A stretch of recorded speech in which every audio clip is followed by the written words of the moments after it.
Okay, so let's understand what variables are and why do we use them. You can think of variables as containers to store values. These values can be anything like name, age, score, result, etc. For example, here, this box is the container.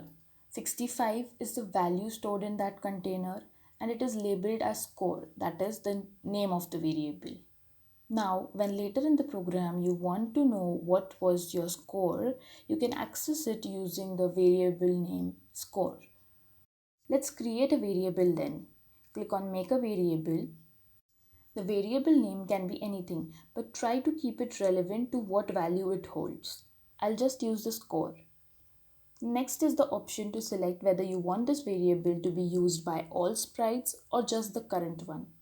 Select any one you want and click OK. Now you can see the variable here.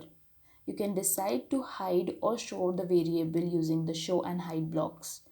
Make sure you select which variable you want to hide or show. You can also set the variable's values. Here I will set it to 20. Let's check.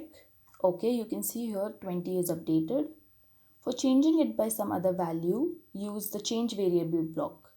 For increasing the value, use positive numbers in the change variable block, and for decreasing, use the negative numbers, that is, change score by -1.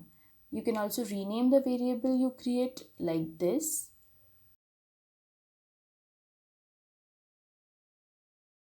For deleting the variable, right click on the variable you want to delete and select the delete option. I hope you all got the concept of variables.